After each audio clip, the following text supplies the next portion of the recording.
So namine the honorable Anderson Dogbe Enkodi Enkomo wono Mrashebedwane for the very good people of Ashaman was also a member of the ad hoc committee parliament set up say womunhwe na Sputnik V the health minister and sensem no womuntimi eniho ejuba. Honorable member, if you can hear me, good morning. Thank you for your time. Good morning, my brother. Good morning to your listeners. Very well. I'm so grateful that you could join us this morning. But first of all, is it true and is it a fact that the ad hoc committee, members of that particular committee, agreed on consensus, the very recommendations you have made in the report you have put out? Well, thank you very much. Yes, basically that is true. Fundamentally, we have agreed on the report that was adopted yesterday by consensus. And so even yesterday, it was adopted in the House by consensus as well. So, but that does not prevent us from taking the next line of action. The procedures in Parliament has allowed us to do same and then go ahead to trigger any standing orders or constitutional provision. And so it's still in place. Okay. But on what basis will you agree on consensus at committee level for which your findings are being made clear to the plenary and then take a U-turn, especially with the members of the health committee, of which your ranking member is the leader on that same committee, the ranking on that same committee, and then vice chair of the ad hoc committee that initiated the investigation into this Sputnik V saga? Yeah, when you talk of consensus, it could be either positive or negative. What were our findings? We said that the man breached certain provisions of the Procurement Act.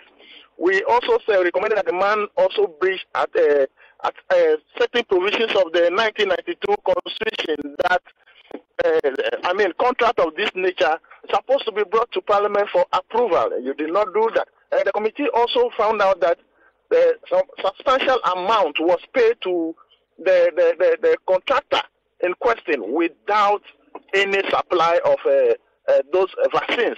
And so these are all recommendations, and these are all in the negative that we all agreed on at the committee level and also at the plenary. What we did not do, which is not a problem, was that we did not recommend the sacking of the minister. Neither did we recommend his stay in office. And do you understand? Yes, I do understand you, but why did the committee decide to leave the entire nation in an imbalanced form? Yeah, that is what I said, that we have our standing orders, we have the provision of the Constitution, and that you can also do the same as we did now and trigger another provision of the Constitution. And that is exactly what we do. Because we have allowed the system to work, we have allowed an imbalance, let me say, not necessarily imbalance, because when you look at the findings of the committee, you definitely realize that certain anomalies were found, and there was so much, wrongdoing in our findings.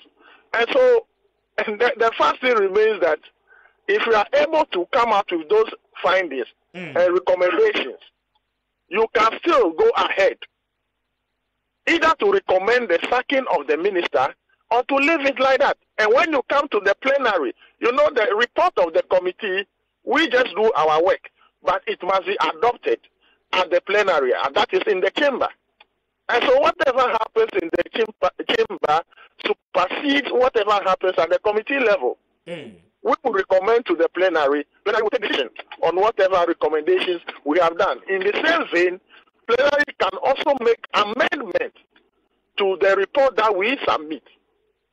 You understand? That is how I do agree with you, but the chairman of the ad hoc committee, your own chairman, the Honorable Afenyo Marken, is telling you that both parties on the committee agreed on consensus, the recommendations made in the report. And so he does not understand why there is a U-turn from the minority side on this particular subject. Now, he goes further to state that you agree, and you as part of your findings, you recommended that the monies paid to Sheikh should be refunded. and that has been done appropriately. And so it is in the right direction that the minister has done the needful. There is no need for petitioning. There is no need raising a motion on censor. Yeah, there are two things involved here. Now, if we recommended that the monies be, refunded, and same has been done, it does not prevent us from holding public officers accountable. Otherwise, all these things may be happening in one institution or the other, and the only thing that will be done is to refund the money and go scot-free and maintain your position. There must be punitive measures against all these kind of actions. And two, if Honorable Aperimakin is saying that, probably because we all agreed on consensus or recommendation, whatever, that or based on the report, for that matter, what we trigger in Parliament is unsubstantiated, then the procedure of the House, the processes of the House must determine same. Speaker must reject the motion we table. If it did not have any space in our standing orders, our constitutional provisions, Speaker can dismiss it. But as far as Speaker admits it, it means that it is legitimate that we do that. And so it is not out of place. Yes, you can understand Honorable Aperimakin. He was the chair of the committee, and this minister belongs to his side, even though he's our colleagues. Definitely, his duty is to make sure that he protects the minister and he protects the committee for that matter. So you can understand him on that line. And so there's nothing wrong with his comment. But as I'm saying, if there's something wrong with what we did yesterday or what we triggered, the Article 82 that we triggered, then Parliament should just reject our motion. And if that is done, it means that it did not find space in our standing order, it did not find space in our procedures, it did not find space in the Constitution. Yes, but I think the argument and then the debate, it is not about whether it being founded on law to raise that motion in Parliament. But a simple question is that you were a member of the committee, likewise your other colleagues from the minority side were all part of the committee. You sat together, interviewed the minister, you had an oral evidence from the minister. You had other sorts of documents to peruse and to see where the fact actually lies. Now, you had it in mind, and you, the minority side, purposely knew that there had to be some level of punishment for the minister, but you did not recommend same at the time of the committee's work. And so what is wrong with that? If we are not able, you see, when you are going to war, you prepare. And you don't expose all your arsenals at that level. If you have proposed that, if you have different ways of killing a cat, you can choose any of them. Is that not it? And so I'm telling you that the way of killing this one, we have chosen a different angle altogether. And it could be that we did not want to preempt what exactly recommendation or exact recommendation we were making. And don't also forget that the committee was made up of 9. 4 opposition that is in the NDC side, and then 5 MPP. Is that not it? But what was signed, this thing that was signed yesterday was about 137 MPs, including those in the committee. And so, as I said earlier, we can take decision at the committee level, but at the plenary, members of Parliament can say that, no, the decision you took, we do not agree. We have to go this way. And it's all found in law and the procedures of the House. But even with the sustainability of the motion raised yesterday, it's as well in question, because you would have to have 2/3 of the majority of members of Parliament to be able to move the motion and also to cause an action against the Honorable Health Minister. In the absence of this, you have 1/3 to move the motion, 1/3 of the House to move the motion, and you have 2/3 of the House, yes, to do same. To whatever removal you are, vote of no confidence, you need 2/3 to do that. Now, you have a point where the majority side is telling you that you are right, your motion is founded on law, but as to how you can get it sustained is also a problem, because now after you have moved it, the preliminary will have to discuss it and then agree on same motion, of which you would require about close to 46 or 48 members from the majority side to make this motion a wholesome one. How are you going to do this? Yeah, we need about 46 members from the majority side. And when we get there, we know how to do it. You know, we have been masters of this game. And so don't worry about it. We knew how we did it to elect the speaker. And we knew how we are doing it still against the E-levy. So don't worry about that one. We shall still do that. And I will not expose our strategies on air. But don't forget that it is not everybody from the majority side that is in favor of what the minister did. So you don't have problem. And so you have your strategies in place. I believe secret voting will be a part of it. Exactly so. And so this one is not about whipping somebody in line. You go and vote and show to your chief whip. You go and vote and show it to your chief whip. No, that is not it. This is secret voting. And same is going to be done. And we will ensure same is done. I see. And so at the point where you are unable to move this motion through, it means that the Honorable Health Minister still remains at post and does his work in support of the state, right? Oh, yes, that is it. That is so. In the unlikely event that we are unable to succeed, he still remains his post, but that will go a long way to be in his record as the first minister that has been, tried to, to bring the vote of no confidence in. It doesn't really change anything anyway. So, as part of your investigation, did you come across any form of action that related to corruption or corruption-related issues?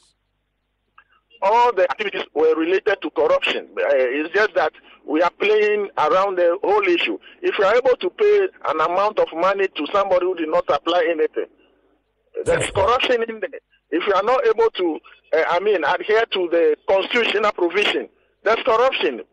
Procurement, provisions, that's corruption. The whole issue, there are a lot of corruption, elements of corruption around what we investigated. Just that we are playing, colleagues are playing around the whole thing as if there has not been any wrongdoing. What is corruption? That means the committee is not really helping the state. Because if there are other facts that can equally come to bear on this particular subject, and then we are not seeing it as part of the report, then it means that the committee is not helping the state in fighting some of this canker. I am not saying that there are other facts. All the facts that we provided, even as it is now, the report, when you read it as it is now, you as a layman, you understand that, there are corrupt activities that went on. But just that we did not come out with a headline that corruption activity. You understand? There's a corrupt activity that the minister perpetrated. No, that is the only thing we did not do. But when you read the report in its entirety, you realize that all the findings were related to corruption or related activities. So as it stands, the motion has been moved. When do we go back for the debate? The motion has not been moved yet. Yes, we tabled the motion. It will take 7 days. Then we start the debate. So I'm sure by next week, Wednesday, we'll begin the debate on that matter. That is how it is done. You need a 1/3 to table it. Then you move it after 7 days. Then during that period, that is where the debate will happen. So at the debate, you hear a lot of information and then certain revelations.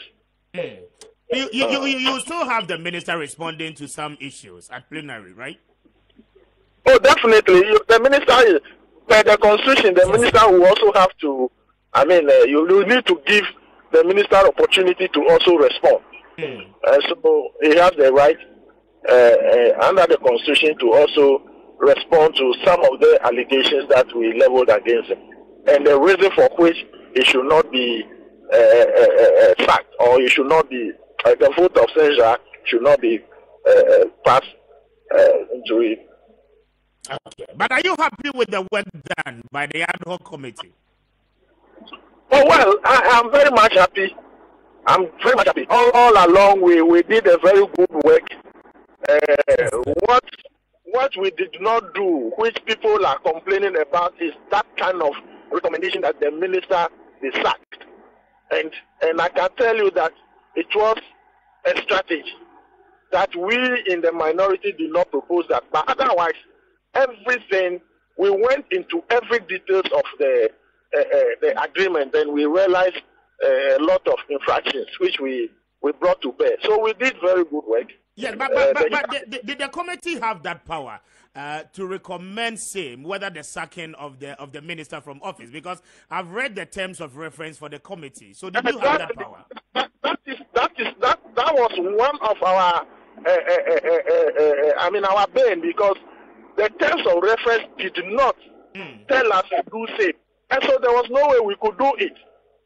All that could be done would be at the plenary, and that is what is happening now. If the terms of reference had, giving us that kind of authority, the impetus to recommend that the minister ought to recommend anything otherwise, we would have done that. But it was not part of our terms of reference. We had about 7 or 9 terms of reference, which we dealt with. But that particular aspect was not part of it. And I think that has informed the lawyers on the committee to say that we shouldn't recommend anything to that effect. Otherwise, that will invalidate the report. Okay. I will thank you very much. I'm grateful for your time. Most grateful, my brother. Okay. And the Honorable Ernest Norbert Nogbe, Anna Menino, Eddie and Komono, now bringing us to exactly 57.